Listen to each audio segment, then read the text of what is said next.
네, 반갑습니다. 새로운 분들이 많이 보이시는 것 같네요. 오늘 공시법 책은 잘 들고 오셨습니까?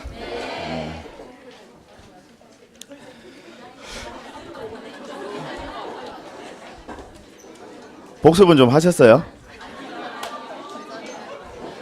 깨끗이 초기화하고 오셨죠?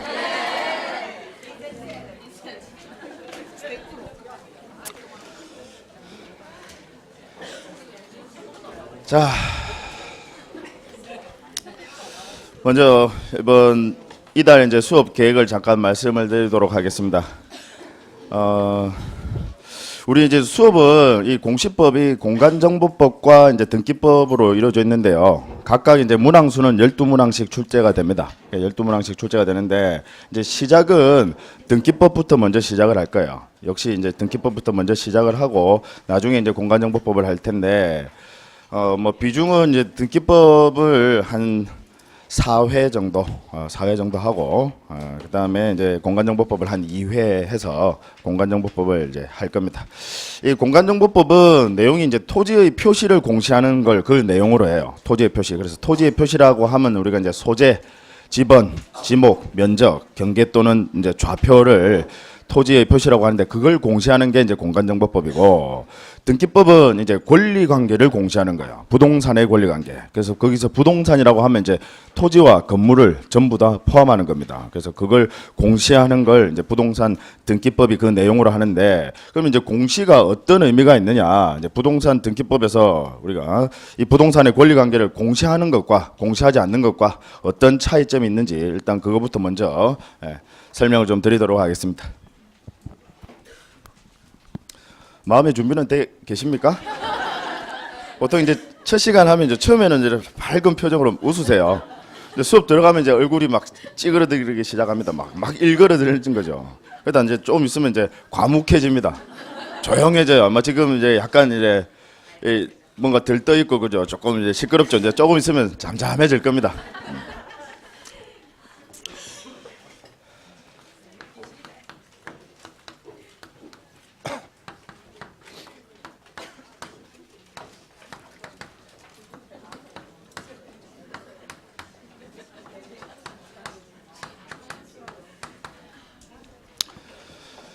자, 갑이 X라는 부동산의 임대인, 즉 소유자다 말이에요. 갑이 소유자고요. 을과 이제 임대차 계약을 체결했어요. 그래서 을은 임차인입니다. 그럼 임차인 을은 무슨 권리를 가지죠? 무슨 권리를 가집니까? 그죠? 사용수익권. 그 사용수익권을 뭐라고 하죠? 사용수익권을 용익권? 제가 원하는 답은 안 나와요.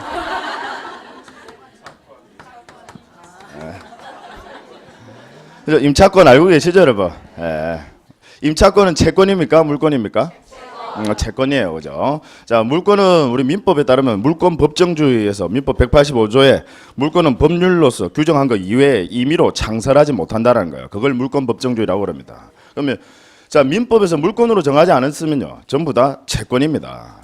채권은 누구에게만 권리를 주장할 수 있느냐면요, 채무자 상대방에게만 권리를 주장할 수 있다는 게 그게 물권과 제일 큰 차이점입니다. 물권은 누구에게도 주장할 수 있는 반면에요, 채권은 그 딱 채무자 상대방에게만 권리를 주장할 수 있어요. 가령 무슨 이야기냐면요, 자, 아직까지 계약 기간이 남았어요. 계약 기간이 남았는데 갑이 병에게 매매를 해서 소유권을 넘깁니다. 그럼 병이 새로운 신소유자예요. 자, 계약 기간이 남았어요. 병이 을 보고 계약 기간이 남았음에도 불구하고 나가라고 합니다. 내가 소유자니까 나가. 그럼 이때 병은요, 나가야 할까요? 안 나가도 됩니까? 안 나가도 되신다고 하시는 분은 왜 안 나가도 된다고 생각을 하십니까? 계약 기간이 남았기 때문에. 나가야 됩니다. 나가야 됩니다. 그게 채권이에요. 채권은 누구에게만 주장할 수 있느냐면요, 갑에게만 주장할 수 있습니다. 새로운 신소유자가 나가 하면 나가야 돼요.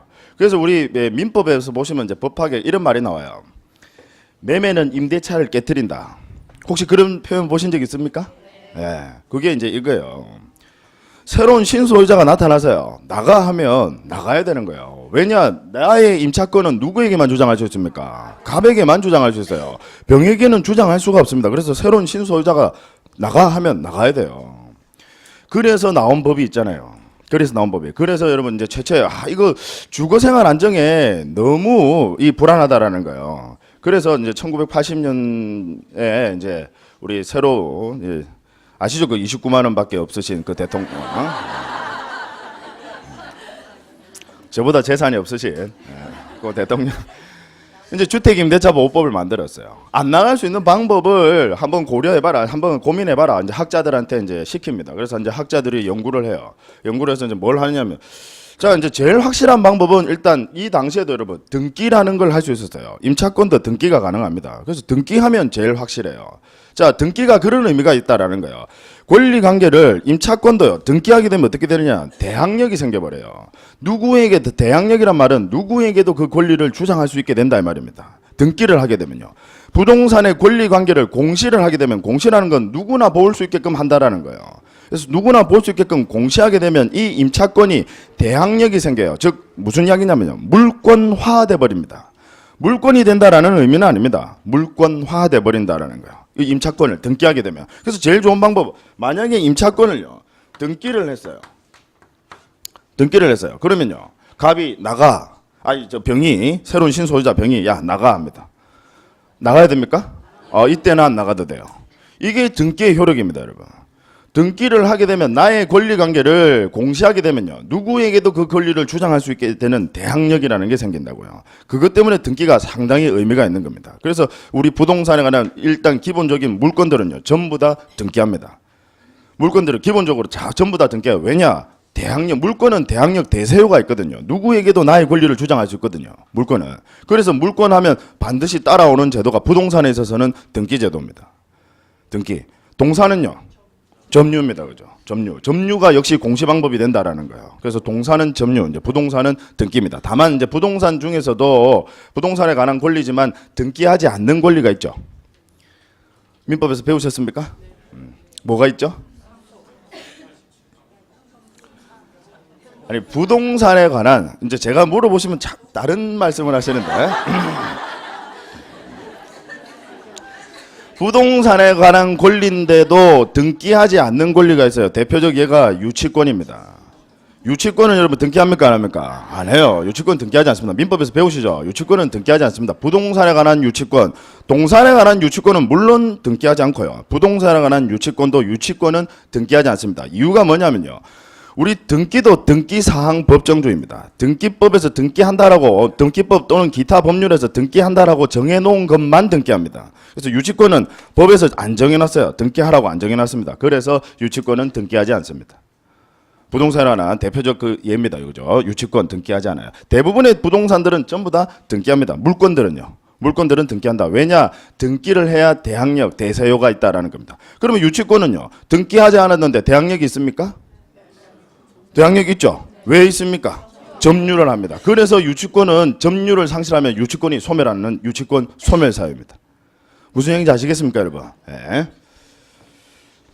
조용해졌죠?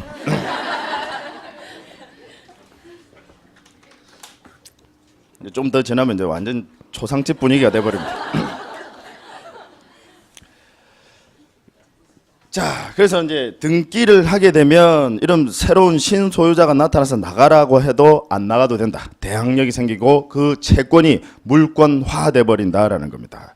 그래서 이제 주택임대차보호법에서는 등기하지 않더라도 대항력을 유지할 수 있는 방법이 없겠느냐라고 이제 학자들이 고민해서 이 주택임대차보호법에서 등기하지 않더라도 대항력이 생기는 대항력 요건 뭐죠?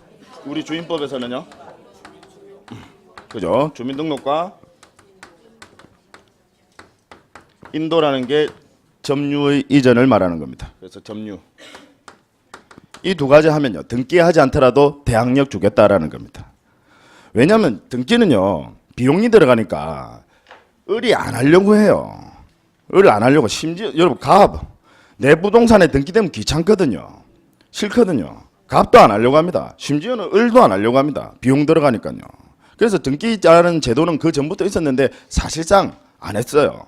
사실상 이용이 안 되니까. 그래서 그러면 이제 주택임대차보호법에서 그냥 등기하지 않더라도 이런 대항력을 주는 제도를 만들어 보자 해서 만든 게 이제 주민등록과 점유를 하게 되면 대항력이라는 게 생긴다는 거예요. 따라서 얘는 등기하지 않더라도요. 만약에 X라는 부동산이 주택입니다. 주택이에요. 자, 주택인데 주민등록하고 인도 점유 이전 받았습니다. 그러면 새로운 신소유자가 나가라고 합니다. 계약 기간이 남았음에도 불구하고 나가라고 합니다. 나가야 됩니까? 안 나가도 된다는 겁니다. 이해하시겠죠? 네. 여기다가 만약에 확정일자까지 받으면 어떻게 됩니까? 아직 그건 안 배우셨어요? 배웠어요? 네, 확정일자를 받게 되면 이제 우선 변제 권한이 생깁니다. 그 중에서도 이제 소액 임차 보증금은요, 우리 강학상 이제 최우선 변제권이라고 그러죠. 네, 그래서 배당 순위에서 상당히 빨리 배당을 받아갈 수 있는 이제 그런 권리까지도 보장해 준다라는 겁니다.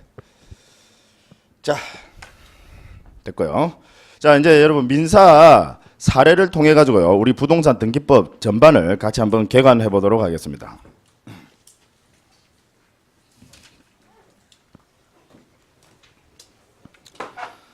저도 뭐 여러분들 표정이 우울해지는 걸 보기 싫은데 뭐 어쩔 수가 없어요. 그죠?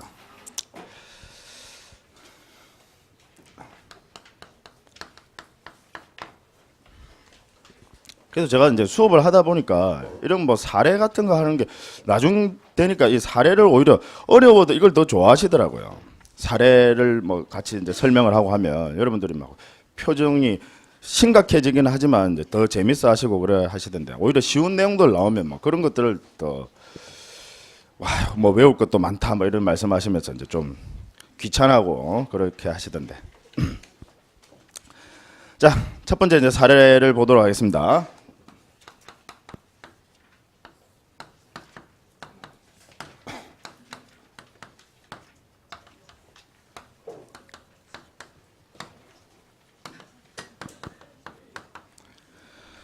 자, 갑이 을에게 1억 원의 금전 채권이 있습니다. 돈 받을 게 있다 이 말이야. 돈 빌려줬어요. 그래서 1억 원의 금전 채권이 있고, 자, 을은 X라는 부동산을 하나 소유하고 있어요. 부동산입니다. 자, 근데 을이 변제기가 되도록 갑에게 채무를 변제하지 않는 겁니다. 그럼 이제 갑이 취할 수 있는 이제 법적 절차는 어떻게 되겠느냐라는 겁니다. 뭐 하면 되죠? 그죠? 자, 일단 소송하셔야 되죠. 돈 안 주면요, 달리 방법 없습니다. 뭐 가서 두드려 팰 수도 없는 거예요. 그죠? 강제로 가서 뭐 을의 집에 가가지고 을의 재산을 들고 오는 순간 다 형사처벌 받습니다. 그죠? 그래서 달리 방법이 없어요. 소송을 하시는 수밖에 없다라는 겁니다. 자, 돈 빌려줘서 돈 달라고 하는 소송을 우리가 대여금 반환 청구 소송이라고 해요.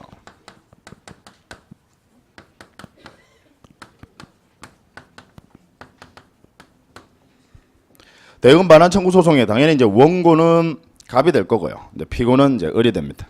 그래서 이제 소송을 제기해서 승소 판결을 받아서 강제 집행을 하는 게 이제 갑이 취할 수 있는 법적 절차, 사실 유일한 법적 절차예요. 을이 응하지 않으면요, 갑이 뭔가 할 수 있는 방법이 없습니다. 그래서 만약에 을이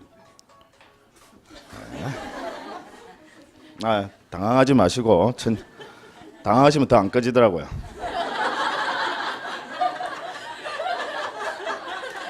제가 한번 한 2, 3분간 안 꺼지시는 거예요.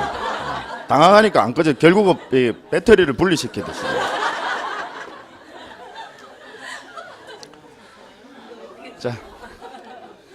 자, 그래 대여금 반환 청구 소송을 제기해서 이제 승소 판결을 받아서 강제 집행을 할 수 있는 방법밖에는 없어요. 뭐 사실상 다른 방법은 없습니다. 을이 응하지 않으면요. 그래서 우리 사실 민사법에서 제일 무서운 사람은요, 우리 뭐 형법에서는 무서운 사람이 뭐 이제 뭐 살인자나 이런 사람들이 무서운 사람이잖아요. 근데 우리 민사법에서는 제일 무서운 사람이 돈 없는 사람이에요. 방법이 없습니다. 돈이 없으면요, 암만 유능한 변호사를 고용해서 승소 판결을 받은 듯 그 판결은 의미가 없습니다. 휴지 조각이에요. 강제 집행할 재산이 없는데요. 달리 방법이 없습니다. 그럼 뭐 돈 안 주면 얘는 가서 뭐 징역 삽니까? 보통 이제 연세 조금 있으신 이제 이 사회 물정 잘 모르시는 분들은 돈 안 주면 그러면 뭐 징역 살면 몸으로 때우면 되지 않느냐, 그런 거 아니에요. 돈 안 준다고 몸으로 떼어야 되고 그런 거 아닙니다. 그죠? 징역 사는 거 아니에요. 다만 형사범죄가 성립된다면, 가령 뭐 사기죄나 형사범죄가 성립된다면 그러면 이제 징역을 살 수도 있겠죠. 근데 그렇지 않으면 원칙적으로 뭐 돈이 없으면 그냥 달리 방법이 없는 거, 그냥 안타까울 뿐입니다. 방법이 없어요. 자, 그래서 이제 대여금 반환 청구 소송 제기해서 이제 승소 판결을 받아야 되는데, 문제는요, 이 판결을 받는데 시간이 걸린다는 거예요. 그 시간이 걸리는데 을이 그동안에 이제 자기 재산을 다른 사람한테 팔아버리게 되면요, 내지는 그냥 빼돌립니다. 왜? 우리 통정 호의 표시. 이제 이때 많이 나오는 게 통정 호의 표시예요. 서로 짜고 병하게 재산을 넘긴다 이 말이에요. 그래서 뭐 통정 호의 표시를 해서 재산을 넘긴다든지 아니면 실제로 판다든지. 어쨌든 이 갑 입장에서 봤을 때는 나중에 승소 판결 받더라도 을에게 재산이 하나도 없으면요, 강제 집행할 수 있는 방법이 없습니다. 이제 물론 이제 조금 이제 민사에 관해서 좀 아시는 분들은 이 을이 재산을 빼돌리고 나면 채권자 취소권이라는 게 있어요. 그래서 사회행위 취소의소를 제기할 수 있지만 사회행위 취소의소는 상당히 승소 가능성이 희박합니다. 왜냐하면 뭐 우리 시험에 안 나오죠, 그죠? 민법에서도 안 나오죠. 채권자 취소권이 나옵니까? 안 나오죠.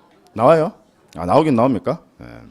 그래서 이제 사행위 취소소 같은 경우에는 수익자가 선이면요, 사행위 취소소에서 승소를 못 합니다. 그래서 사실상 승소 가능성이 상당히 어렵습니다.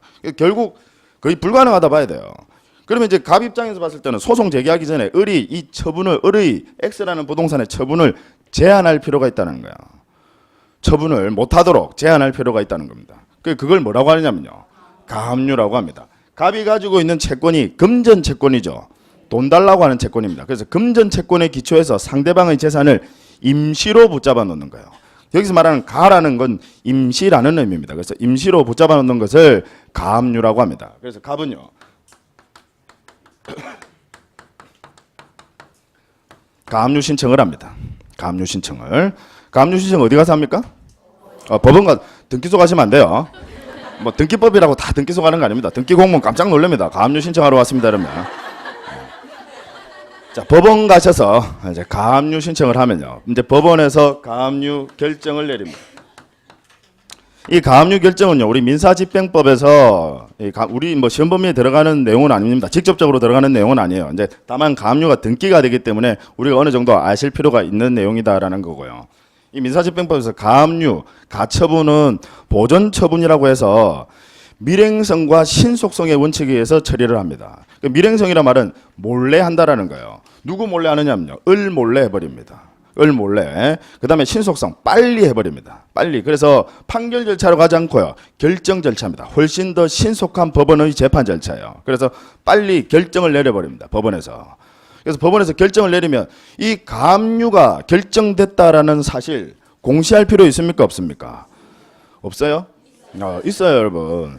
공시 안 하면 의미가 없습니다. 공시를 해야 다른 사람이 사더라도 너 가압류된 거 샀으니까 나중에 만약에 을이 다른 사람한테 팔아버려, 그럼 병이 샀잖아요. 가압류가 됐다는 사실을 알고 샀기 때문에 강제집행 들어가도 병이 할 말이 없어지는 거예요. 그래서 공시하는 겁니다.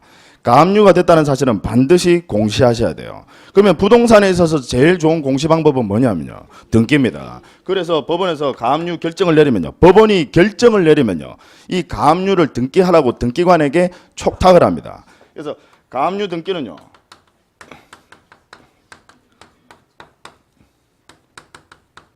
촉탁에 의한 등기입니다. 촉탁에 의한 등기.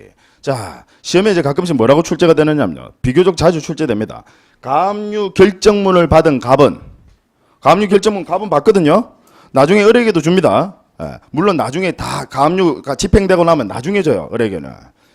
밀행성 때문에 나중에 줍니다. 어쨌든 이 가압류 결정문 갑이 받거든요. 그 결정문을 받은 갑은 등기소에 가서 가압류 등기를 단독으로 신청한다. 맞습니까? 틀렸어요. 신청하는 거 아닙니다. 법원에서 가압류 결정을 내리면요, 바로 촉탁을 합니다. 반드시 촉탁으로 등기합니다. 촉탁이란 말은 촉구하고 부탁한다라는 의미예요. 그러면 왜 촉탁이라는 표현을 쓰느냐면요, 법원이라는 관공서가, 등기관이라는 관공서, 법원과 등기관은요, 조직법상으로는 등기관이 하위 조직입니다. 법원의 하위 조직이에요. 그래서 가령 부산지방법원, 부산진 등기소 이래 되는 거예요. 조직법상으로는 하위 조직이지만 업무 영역에 있어서는 고유한 독자적인 관청입니다. 등기관도요. 그래서 법원이라는 관청이 등기관이라는 관청에게 명령한다라고 하지 않습니다. 촉탁으로 등기한다라고 합니다. 명령에 의한 등기 아니에요. 그래서 촉탁으로 등기합니다. 가압류 등기를. 그러면 가압류 절차가 끝이 났어요. 가압류 절차 끝났습니다. 이제 그 다음에 들어가야 될 게 이제 대여금 반환 청구 소송이다 이 말입니다. 이게 이제 일반적이에요. 이 가압류 절차는 반드시 미리 해야 되는 절차는 아닙니다. 무슨 얘기인지 아시겠습니까? 반드시 해야 되는 절차는 아니지만 일반적으로 가압류는 항상 본안 소송, 대여금 반환 청구 소송을 제기하기 전에 미리 선행해서 해둡니다. 그래야 의미가 있으니까요. 그래야 재산을 빼돌리지 않으니까요. 그래서 이제 가압류, 몰래 이제 가압류를 집행한다라는 겁니다. 자, 그러면 이제 가압류 절차가 끝났고 이제 대여금 반환 청구 소송을 제기해요. 그래서 대여금 반환 청구 소송에서 이제 갑이 열심히 고생해서 승소 판결을 받았습니다. 그럼 승소 판결 받으면 이제 뭐 해야 됩니까? 이제 그 판결문 들고 강제 집행하는 거예요. 왜냐하면 판결문 받았다고 갑에게 1억이 그냥 생기지 않거든요. 그 판결문을 가지고 이제 강제 집행하라고 하는 겁니다.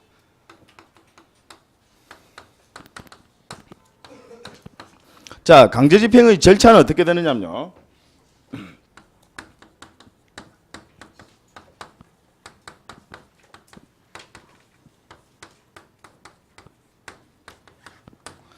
세 단계를 거칩니다. 먼저 압류, 그 다음에 현금화, 그 다음에 배당입니다. 이 현금화를 다른 말로 매각 또는 경매라고 합니다. 경매는 일본식 한자 표현이라서요. 우리 이제 법에서는 매각이라는 표현으로 바꿨습니다. 근데 한데 뭐 사실 혼용해서 같이 씁니다. 그래서 같은 말이다라고 알아두셔서 무방합니다. 그래서 현금화, 매각, 경매 다 같은 말이에요. 자, 이제 먼저 첫 번째 절차가 이제 압류라고 하는 건데요. 지금 가압류 해뒀잖아요. 임시라는 의미거든요. 이번에는 판결문 받으셨으니까 임시가 아니라 이제는 본격적으로 압류한다라는 거예요. 그래서 이 압류를 우리가 뭐라고 하느냐면 강학상 본압류라고 합니다. 본압류. 그래서 본압류, 압류 같은 말이에요. 예.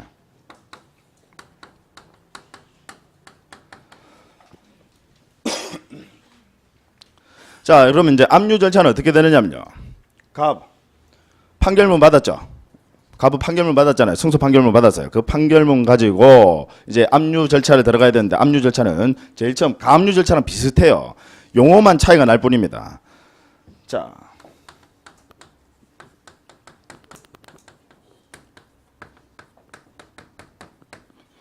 용어 기억해 두세요. 강제 경매 개시 결정 신청을 합니다.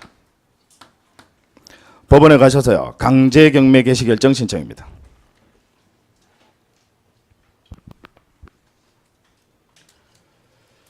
그러면 법원에서 강제경매 개시 결정을 내립니다.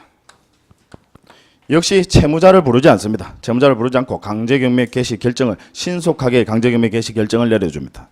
그럼 강제경매 개시 결정이 내려졌다는 사실 공시할 필요 있습니까 없습니까? 있어요. 그래야 처분이 제한되는 겁니다. 사실 현금화로 들어갈 때 이 현금화가 여러분 경매 우리가 아는 경매 절차거든요. 시간이 상당히 오래 걸립니다. 여러분 중개실무에서 조금 배우셨는지 모르겠지만 이 현금화 들어가기 전에 배당 요구해야 배당 받을 수 있는 채권자 이런 말 들어보셨습니까? 안 들어보셨어요? 들어보셨습니까? 예. 책에 나옵니까? 그냥 개인적으로 아시는 거예요? 책에 나옵니까? 예. 그래서 배당 요구해야 배당 받을 수 있는 채권자도 있고요. 배당 요구 안 하더라도 당연히 배당 받을 수 있는 채권자도 있습니다. 그래서 배당 요구해야 배당 받을 수 있는 채권자는 배당 요구 종기 이내에 배당 요구를 하셔야 되고 그 배당 요구 종기가 3개월이거든요. 그럼 거기서 벌써 3개월. 그럼 배당 요구 종기 끝나고 나면 그러면 이제 매각 기일 잡아요. 그러니까 시간이 최소한 한 6개월 정도는 시간 걸립니다.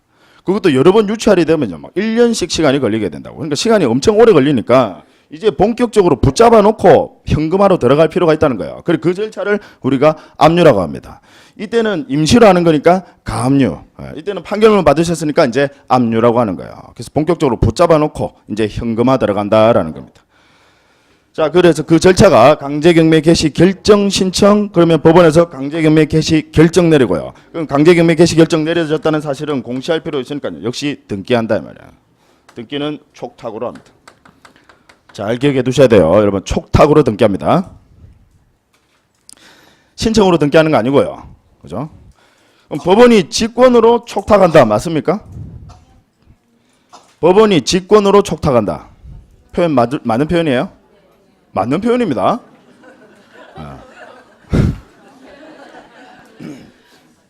허를 찌르죠. 법원이 직권으로 촉탁한다. 자, 중요한 건 촉탁한다고요. 법원이 직권으로 촉탁한다 해서 그게 직권해야 한다는 게 아니에요.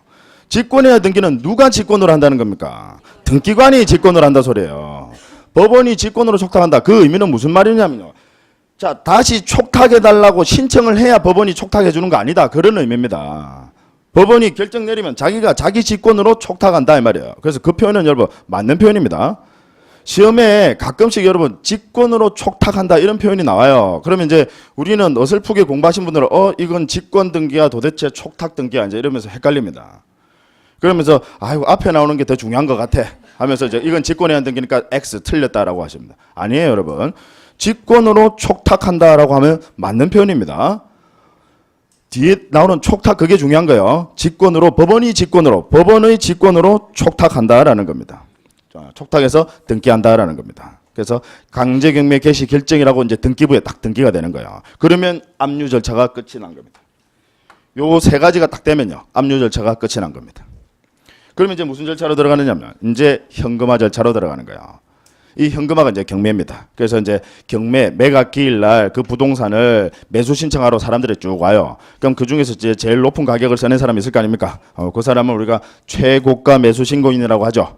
그래서 최고가 매수 신고인 우리가 일명 이제 낙찰자라고 합니다. 그죠? 그래서 최고가 매수 신고인은 매각 허가 결정을 받게 돼요. 매각 허가 결정. 중개실무에서 안 배우셨습니까? 배웠습니까? 아직? 예.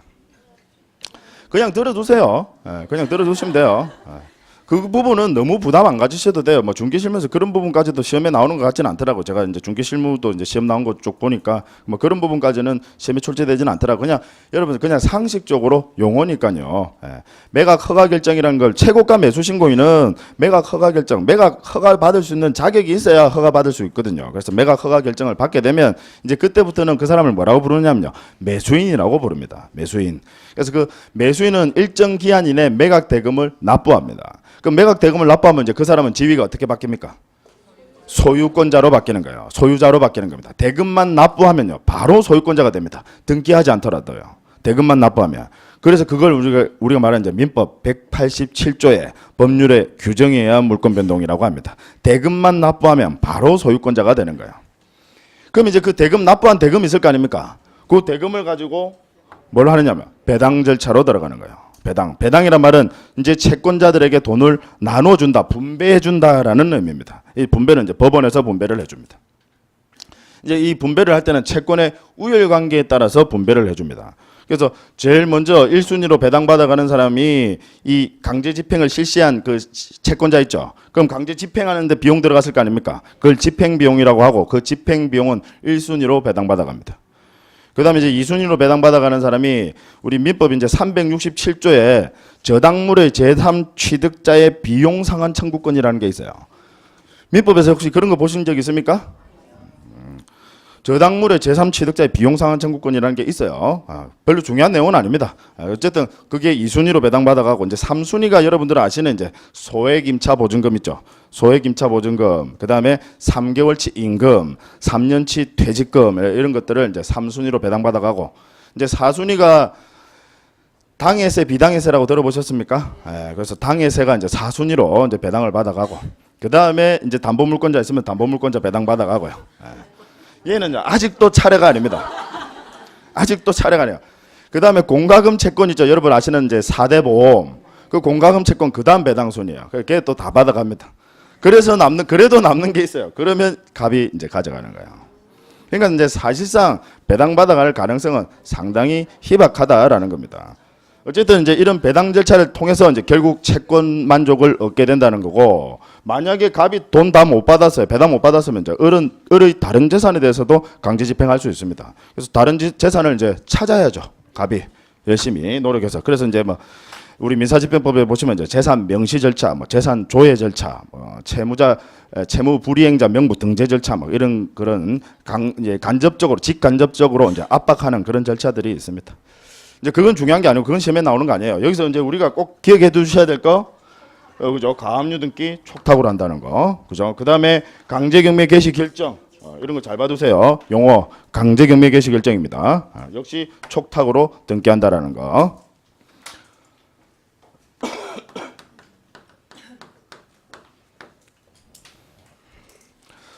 너무 급 다운되신 거 아닙니까? 그 짧은 시간에.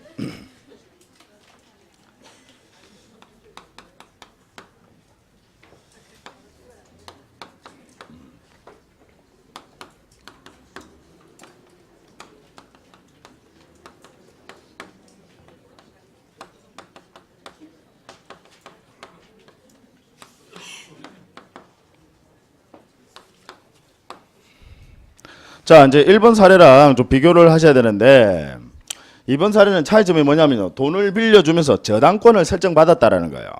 갑이. 그래서 갑은 채권자이면서 저당권자다라는 거예요. 을은 채무자이면서 저당권 설정자다 이 말입니다. 아직도 이제 저당권 설정자가 채권자 이러면 안 됩니다. 그죠? 예. 채권자이면서 저당권. 이 채권과 저당권은 분리할 수 있습니까? 분리 안 돼요. 그죠? 근데 자, 채무자와 저당권 설정자 달라질 수 있습니까? 네, 있습니다. 그죠? 그래서 이제 나오는 게 이제 물상 보증인 이런 거 나오죠. 그죠? 가장 이상적인 형태라고 그랬잖아요. 그죠? 돈은 내가 빌리고 담보는 아버지가 제공하고 이상적인 형태 아닙니까? 그죠? 자. 자, 그래서 이제 변제기에 을이 갑에게 변제를 하지 않습니다. 그럼 이제 갑이 취할 수 있는 이제 법적 절차 1번 사례랑 이제 비교를 하셔야 돼요. 자, 1번과 비교해서 봤을 때 가압류 하실 필요 있습니까? 없다라는 겁니다. 왜 없느냐면요. 갑은요. 우리 민법에서 저당권자는 저당권의 효력 뭐 어떤 효력이 있느냐면요. 채무자가 변제를 하지 않으면 채무자의 재산 그 저당권이 설정했던 그 재산 있죠. 그 재산에 대해서 바로 강제집행 즉 경매 신청권이 있습니다. 그래서 가압류 신청 법원에다가 가압류 신청해봐야 법원에서 가압류 신청 안 받아줍니다. 기각해버립니다. 이유가 뭐냐면 가압류의 필요성이 없다는 거야. 너는 바로 강제 집행할 수 있는데 굳이 가압류 할 필요 없다는 겁니다. 그래서 가압류 하실 필요 없고요. 그 다음에 대여금 반환 청구 소송이라는 이 소송 절차 하실 필요 있느냐? 역시 필요 없습니다. 바로 강제 집행할 수 있습니다. 강제 집행의 절차는 똑같습니다. 왜냐하면 어차피 돈 받을 채권자 아닙니까? 그래서 강제집행 절차는 똑같아요. 다만 용어에 있어서 이제 차이가 날 뿐입니다. 자, 그러면 이제 역시 이제 압류 절차로 들어가야 되는데요. 압류 절차 들어가려면 이제 갑은 어디 가셔야 됩니까? 등기소 갑니까? 법원 갑니까? 법원 가셔야 돼요. 등기 공무원 놀래게 하면 안 됩니다. 자, 법원 가셔가지고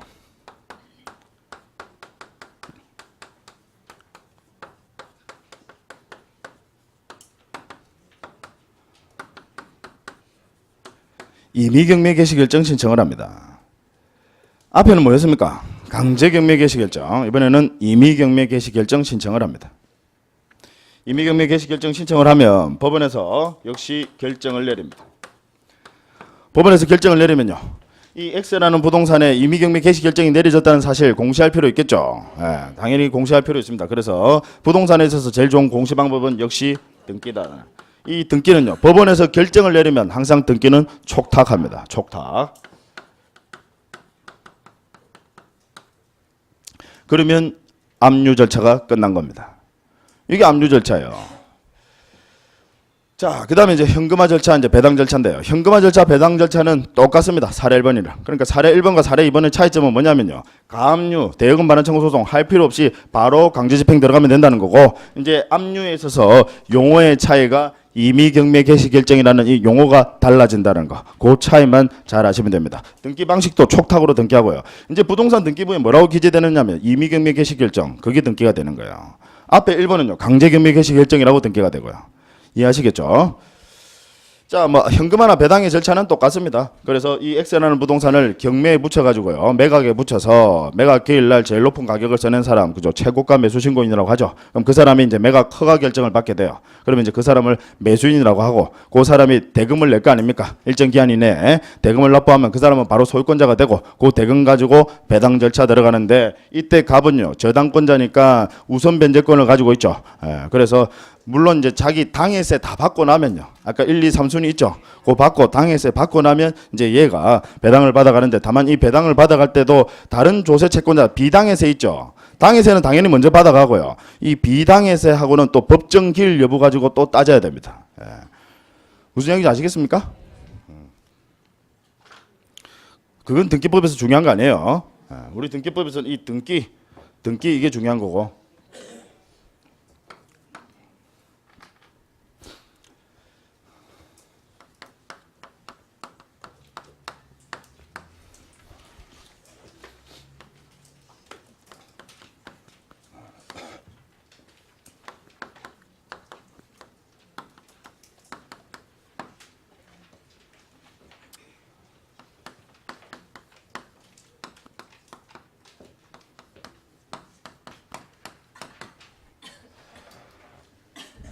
자, 갑과 을이 매매 계약을 체결했습니다.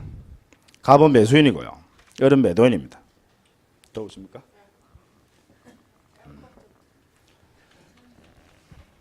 좀 더우세요?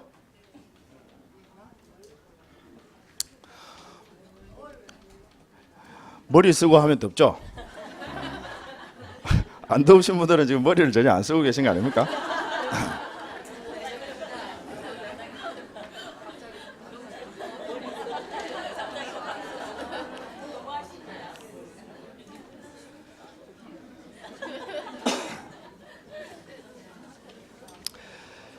자, 이제 갑이 매수인이고요. 을이 매도인입니다. 그래서 매매 계약을 체결했는데 갑이 대금을 다 지급했어요.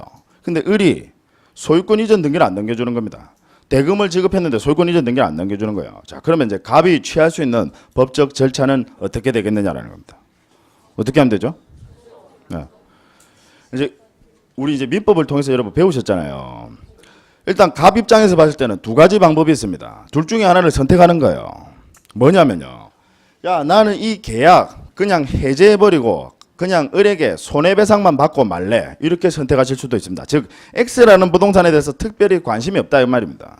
그냥 이거 계약 해제하고 손해배상 받고 그냥 이거 절차 끝내고 말래라고 이제 생각하실 수도 있고, 그 다음에 나는 이 X라는 부동산을 꼭 갖고 싶다는 겁니다. 나중에 이 X라는 부동산을 오를 게 뻔하다는 거예요. 그래서 난 이 부동산 꼭 어떻게든 갖고 싶다라는 겁니다. 그럼 그때는 어떻게 해야 하느냐면 그때도 매매계약 해제하시면 안 돼요. 그래서 우리 보통 일반인 분들이 계약을 이행하지 않으면요, 그냥 습관적으로 내용증명 우편을 보내면서 뭐라 하느냐, 계약을 해제하겠다라고 합니다. 그럼 계약을 해제하겠다고 하면 더 이상은 갑은 을에게 이제 이 X라는 부동산 소유권 달라라고 할 수 있는 그런 청구권도 다 없어져 버립니다. 그러니까 선택을 하셔야 돼요.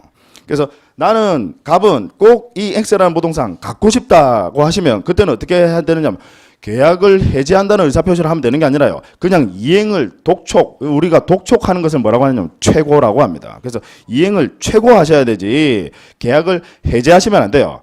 무슨 이야기냐, 계약을 해제하고 소유권 이전 등기를 넘겨달라고 할 수 있습니까 없습니까? 없다 이 말입니다.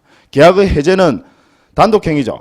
네, 단독행위예요. 그래서 바로 법률 효과가 나와버린다고요. 그러니까 계약을 해제하시면 안 됩니다. 이때는. 자, 그래서 이제 갑이 이제 선택을 했는데 어떻게 선택을 했느냐면 나 이 부동산 꼭 갖고 싶다라는 거야. 그럼 이제 갑 어떻게 해야 되느냐? 이제 소유권 이전 등기 청구 소송을 제기하는 거예요. 소유권을 넘겨달라고 하는 소송을 제기하셔야 됩니다. 항상 자력 구제는 되지 않습니다. 스스로 권리 구제는 못해요. 법원을 통해서, 국가를 통해서 권리 구제를 하실 수밖에는 없다는 겁니다. 그러면 그 방법은 이제 소송이에요. 양 당사자 간의 분쟁의 해결하는 국가작용을 우리가 소송이라고 하거든요. 그래서 소송을 제기하셔야 된다는 겁니다. 소송은 이제 소유권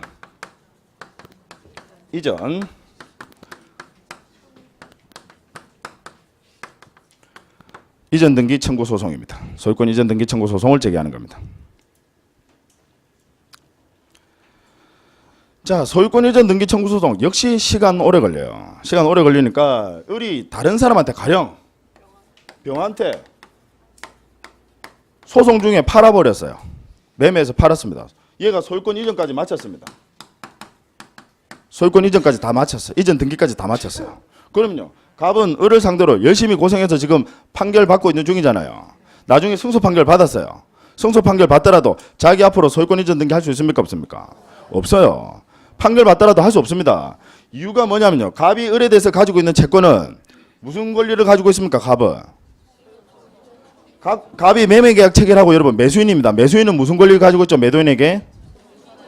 그죠, 소유권 이전 청구권. 이 소유권 이전, 소유권을 넘겨달라고 하는 이전 청구권을 가지고 있는데 이 이전 청구권은 채권적 권리입니까? 물권적 권리입니까? 채권적 권리예요.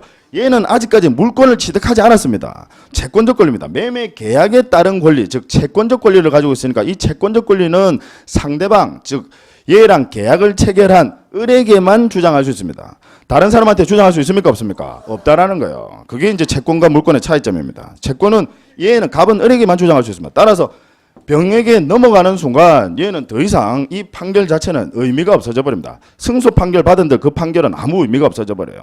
다만 우리 이제 민법에서 여러분들 공부 조금 이제 하신 분들은 이 을과 병의 매매를 우리가 이중 매매라고 하잖아요. 그래서 이중 매매를 했을 경우에 사회 질서에 반하는 법률 행위가 될 수도 있습니다. 어떤 경우에 사회 질서에 반하는 법률 행위가 되죠? 그죠? 병이 을에게 적극 가담해서 그 무슨 년 쉽게 이야기하면요. 그냥 을은 별로 팔 생각 없는데 병이 가서 계속 팔아라. 내가 돈 더 줄 테니까 팔아라 해서 그래서 사실 때는 사회 질서에 반하는 행위로서 그때는 무효가 될 수도 있습니다. 그래서 그때는 소유권을 갑이 찾아올 수 있는 방법이 있긴 있지만 원칙적으로는 찾아올 수 있는 방법이 없다라는 겁니다. 이해하시겠죠? 물론 이때 여러분 을은요. 이제 만약에 여러분 이제 자격증 취득하셔가지고 중개업 하시는데 이 을과 병이 이제 찾아와서 내가 이거 매매했는데 자, 이 을과 병이 다시 매매하려고 합니다. 그러면 우리는 그 매매를 어떻게 해야 됩니까? 그냥 하세요라고 해야 됩니까? 아니면 말리셔야 됩니까? 말리셔야 돼요. 나는 이거 한 건 더 해야 되니까 이거 왜 하세요? 그러시면 안 됩니다. 예. 사실 법을 떠나서 도덕적인 문제이기도 하고요. 법적으로도 문제됩니다. 왜 문제가 되느냐면요. 만약에 이 을과 병의 매매는 이중 매매는 유효입니까 무효입니까? 유효해요. 사법적으로는 유효하지만요. 이때 을은요 형사처벌 받습니다. 형사처벌 즉 무슨 얘기냐면 갑이 얘한테 계약금만 준 게 아니라 만약에 중도금을 줬어요. 지금 이 사례는 뭐냐면 갑이 지금 잔금까지 줬다는 거거든요. 잔금을 받은 상 중도금과 잔금을 계약금 이에 넘어가 버리면요. 중도금이나 잔금 받게 되면요. 이때 을이 다른 사람한테 팔아버리면 을은 배임죄입니다. 배임죄라는 형사범죄가 성립해요. 그러면 우리는 그거 형사범죄 성립을 옆에서 하라 하면 교사범 또는 종범으로 방조범으로 같이 처벌됩니다. 그죠? 그러니까 하라 하시면 안 돼요. 다만 사법상의 효력은 근데 유효입니다. 무슨 얘기인지 아시겠죠? 이중매매가 사회질서에 반하는 경우를 제외하고는 유효다라는 거예요. 자, 그래서 일단 이제 갑 입장에서 봤을 때는 소유권 이전 등기 청구 소송을 하기 전에 을이 못 팔도록 그죠? 이 처분을 제한할 필요가 있다는 겁니다. 자, 갑이 가지고 있는 을에 대해서 가지고 있는 권리는 돈 달라고 하는 권리입니까? 아니면 그 이외에 즉 비금전적 채권, 비금전적 권리입니까? 비금전이에요. 즉 무슨 말이냐면 소유권 넘겨달라고 하는 소유권 이전 청구권 가지는 거예요. 이건 돈 달라고 하는 권리가 아닙니다. 그래서 비금전적 권리에 기초해서 상대방의 재산을 임시로 붙잡아 놓는 거예요. 그걸 가처분이라고 합니다. 가처분. 그래서 얘는 가처분 신청을 하셔야 됩니다.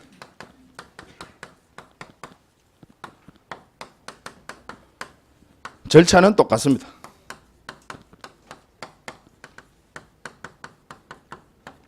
가처분 등기 역시 촉탁으로 이루어진다라는 겁니다.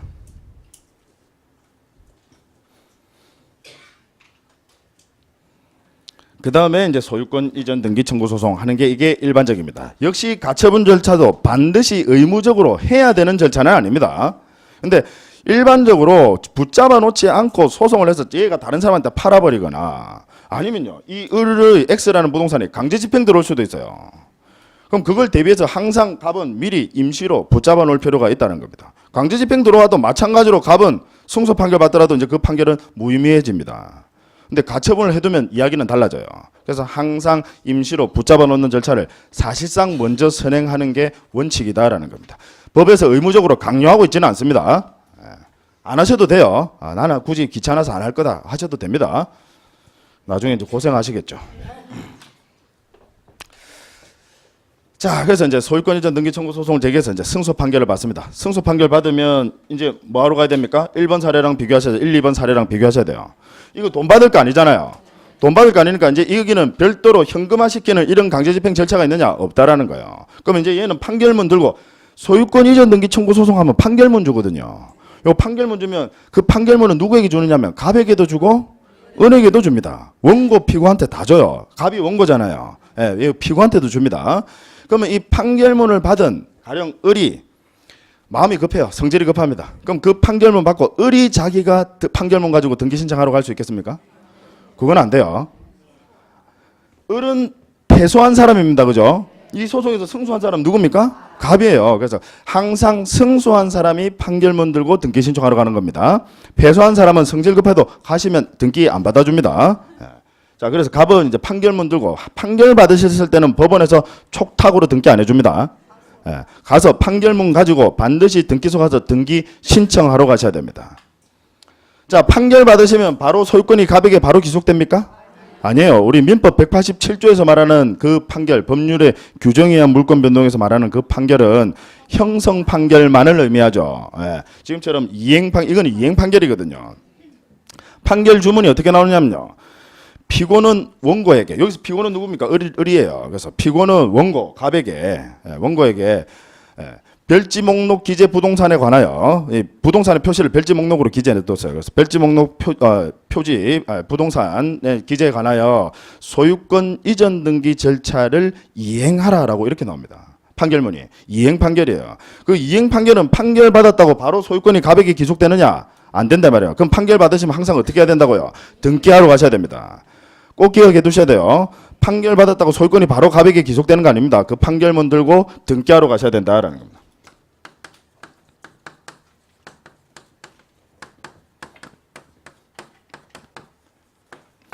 자, 이때 소유권 이전 등기 신청은 혼자 가면 됩니까? 누구 데려가야 됩니까? 혼자, 단독입니다. 물론 친구 데려가도 단독입니다. 그거야. 제가 다른 데서 어디 강의를 하다가 A가 있었는데요. X라는 부동산 소유하고 있었는데 상속인 갑을병이 있었대요.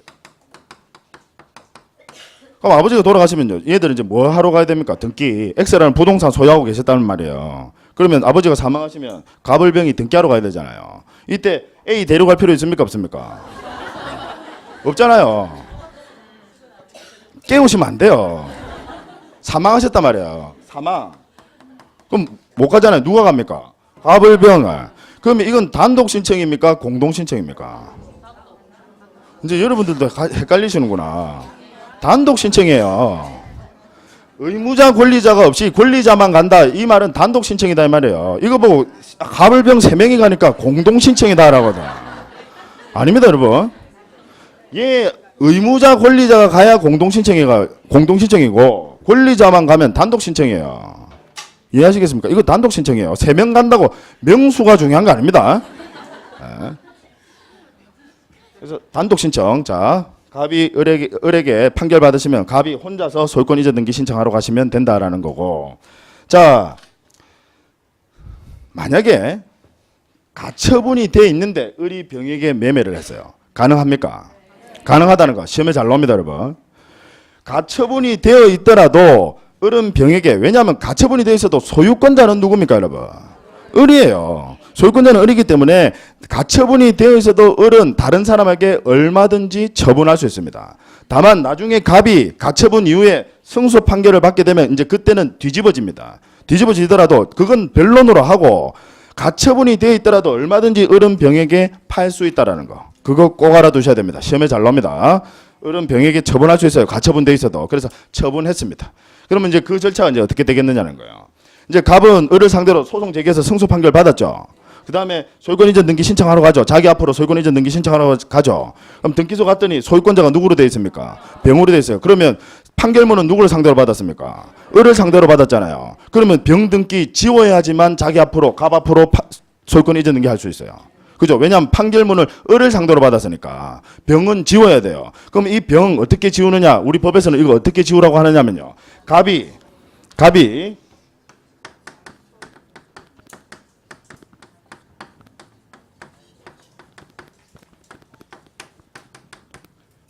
잘 기억해 두세요. 갑이 병등기 말소 신청까지 같이 단독으로 신청하는 겁니다. 이제 이게 시험에서 법원에 촉탁으로 등기한다. 병등기 말소는 법원에 촉탁으로 등기한다. 이래 나와요. 맞습니까? 틀렸어요. 자, 가처분이 되어 있는데도 불구하고 산 병 보호해 줄 필요 없다는 겁니다. 가처분이 되어 있다. 그게 공시거든요.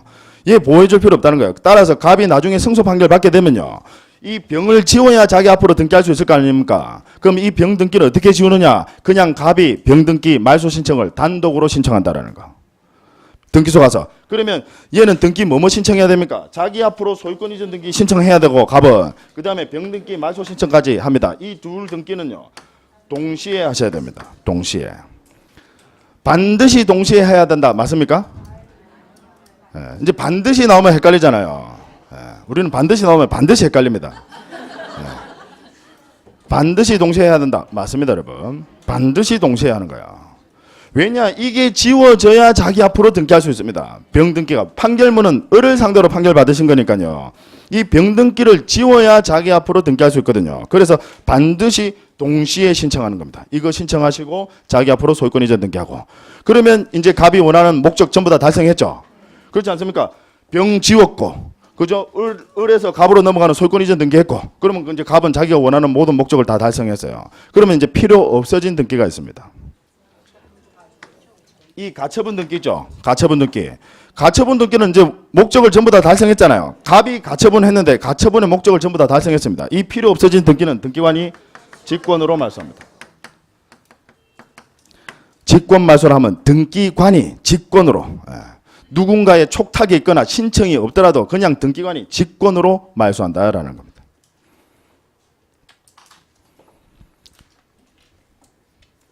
자, 10분 쉬었다 하도록 하겠습니다.